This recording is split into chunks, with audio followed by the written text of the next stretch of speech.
My shadow! Why me?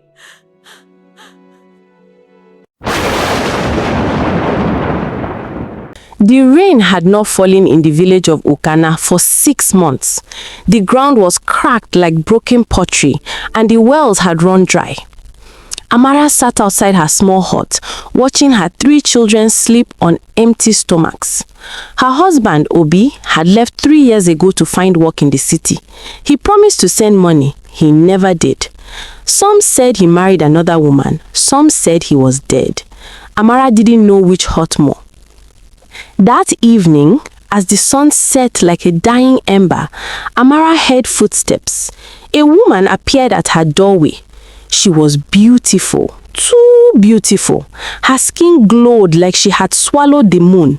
She wore red from head to toe, and when she smiled, her teeth sparkled like diamonds. Amara, the woman said, though Amara had never seen her before, I know you're suffering. I have come to make you an offer. Amara's heart began to race. Who are you? Call me Madame Red. I am a businesswoman. I buy things that people don't need and give them what they want in return. I have nothing to sell, Amara said, looking at her empty hut. Madame Red laughed, a sound like wind chimes made of bones. Oh, but you do. You have your shadow. Amara looked down. There, stretched on the ground in the fading light, was her shadow. My shadow? What would you do with my shadow? That is my business, Madame Red said. What matters is what I'll give you. Sell me your shadow, and I will give you wealth beyond imagination. Your children will never go hungry again. You will have a house with many rooms. Men will bow when you pass. Amara thought of her children's hollow cheeks. She thought of the landlord who would throw them out next week if she couldn't pay rent. She thought of the neighbors who whispered that she was cursed. What harm can a shadow do? Amara thought. It's just darkness on the ground. I accept, she whispered. Madame Red's smile grew wider. She bent down and peeled Amara's shadow off the ground like it was a piece of cloth. She folded it carefully and put it in her red bag. It is done. By morning, you will have everything you asked for. Then she disappeared into the darkness, leaving behind only the smell of burnt roses. The next morning, Amara woke to the sound of vehicles outside her hut. 3 black SUVs were parked in front. Men in suits stepped out. Madam Amara, one said, bowing, we are from the National Development Bank. A large sum of money has been deposited in your name. Also, you have inherited a property in the city. We are here to take you and your family to your new home. Amara couldn't believe it. She woke her children and they were driven to a mansion that looked like a palace. The floors were marble. The ceilings had crystal chandeliers. There was a swimming pool in the backyard. Her children screamed with joy. They had never seen such luxury. But something was wrong.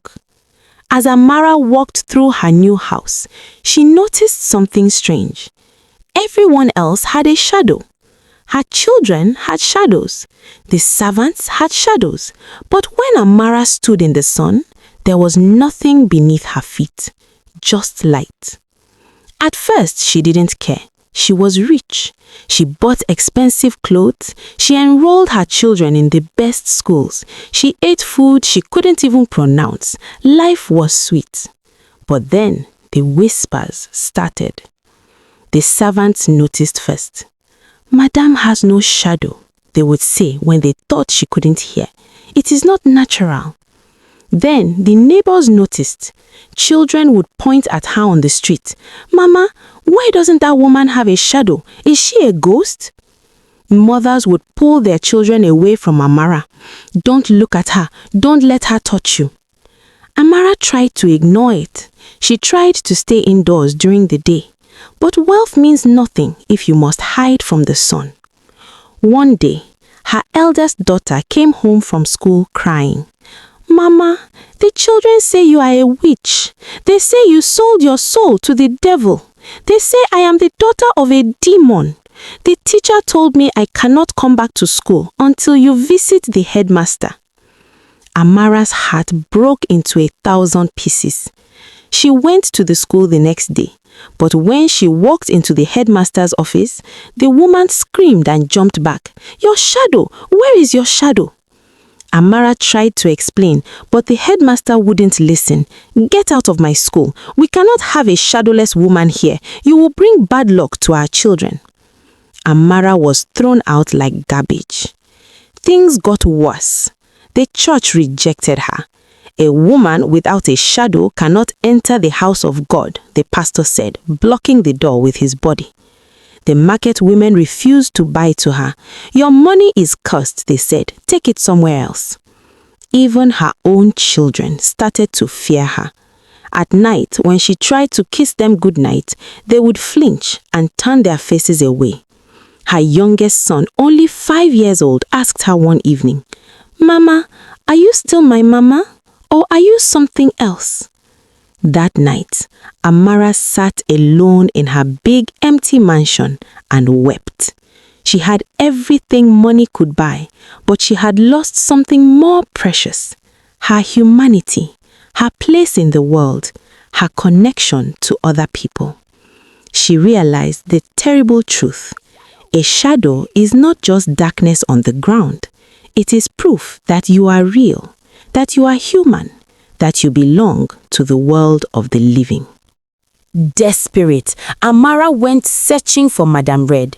She searched for 7 days and 7 nights. Finally, at midnight on the 7th day, she found her at a crossroads.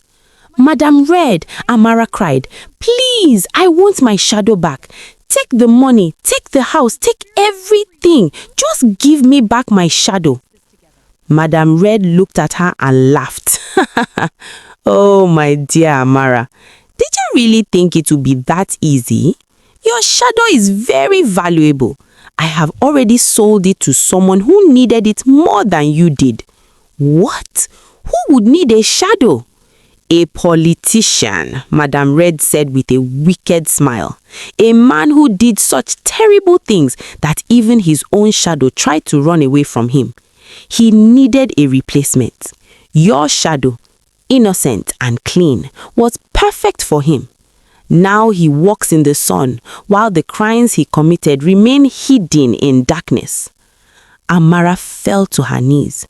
"Please, there must be something I can do." Madame Red tilted her head, pretending to think. "Well, there is one way.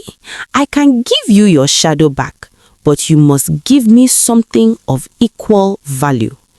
"Anything," Amara said. "I'll give you anything." "Give me one of your children." The world stopped spinning. Amara looked up at Madame Red's cold, beautiful face. My children?" "A shadow for a child. That is the price. Choose which one and your shadow will be returned to you. You can go back to being normal. Your other 2 children will have their mother back."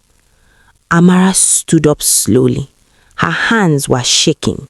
She thought of her 3 children sleeping in their big beds in their big house. She thought of how they flinched when she touched them.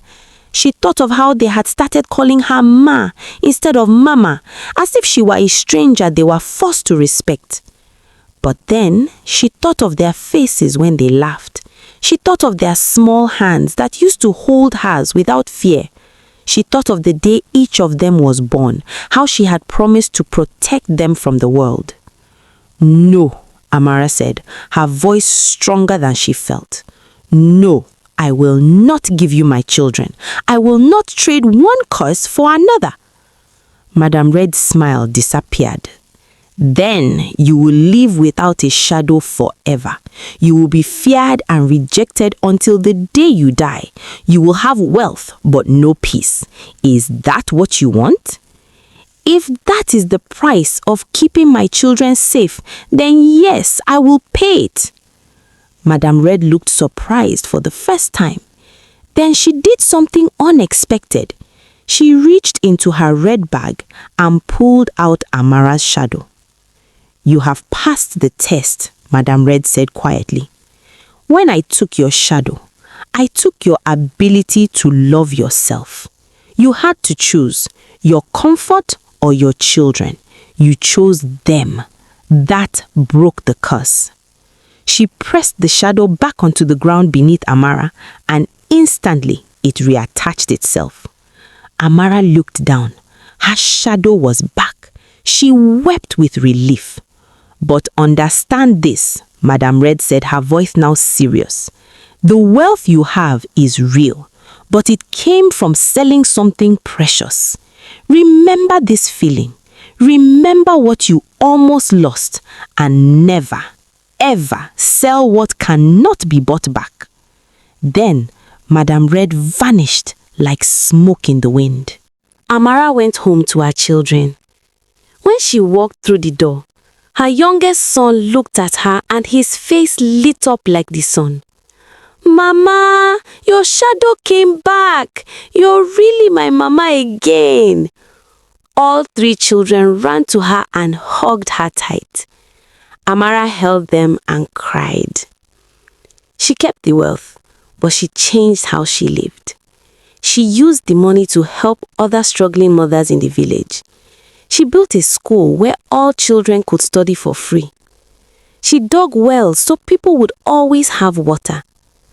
She never forgot the lesson. Some things you own make you rich, but some things you are make you human. Never trade what you are for what you want to have. Moral of the story: the devil doesn't always come asking for your soul. Sometimes he comes asking for small things. Things you think don't matter. Your shadow, your peace, your integrity, your time with your children. He'll make it seem harmless. But everything you are is connected.